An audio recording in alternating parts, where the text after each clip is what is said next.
कि अगर कोई घर में आपके एंट्री करे तो आपकी पहली तस्वीर से यह ना समझ पाए किस जाति का घर है।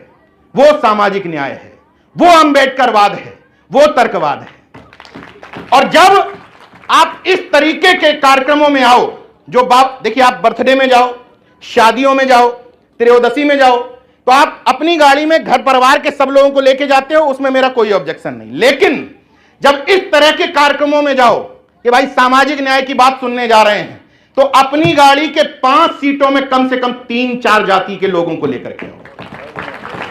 इस बात का ख्याल रखो, अगर बैठ गए हो 5 एक ही जाति के तो कह दो भैया उतर जाओ, प्रजापति जी को बैठा लेने दो। क्योंकि रस्सी आवत जाते सिल पर परत निशान, बचपन से सुना है ना।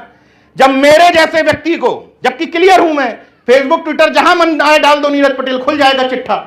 जब मेरे जैसे व्यक्ति को वो लोग ट्राई मारना बंद नहीं किए, लेकिन हम जरा सा बगल का कोई व्यक्ति किसी दूसरे कार्यक्रम में चला गया, नीरज भाई वो तो हाथ से निकल गया, हाथ से निकल गया। मैं ये कहता हूं कि ट्राई मारना बंद मत करो।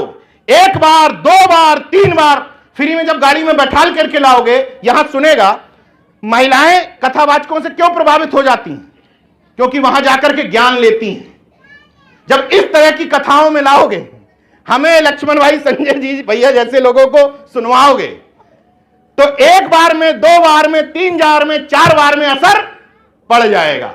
और जो लोग कहते हैं कि हम तो फलाने को वोट दे करके आए, लेकिन महिलाएं नहीं मान रही। महिलाएं इसलिए नहीं मान रही कि हम मंचों पर जो भाषण ठोक करके जाते हैं, उन्हीं के घर में तमाम मनुवाद के एजेंट बनी पत्नियां बैठी रहती हैं।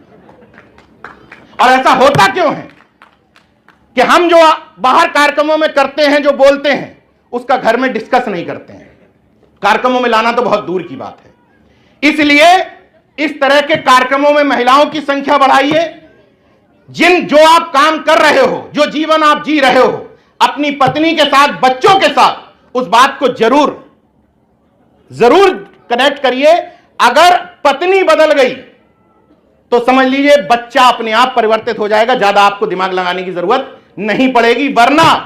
वरना जब पूछा जाएगा कि जिस दौर में सब कुछ खत्म हो रहा था, निजीकरण हो रहा था, लेटरल एंट्री हो रही थी, उस दौर में आप कर क्या रहे थे, तो आप गर्व से बता तो पाएंगे कि नहीं, हम जिंदा थे और हम जिंदा होने का मंचों पर, कार्यक्रमों में, अपने समाज में, मोहल्ले में सबूत दे रहे थे। नमो बुद्धाय, जय भीम, इनकलाब जिंदाबाद, उल गुलाम जिंदाबाद। धन्यवाद।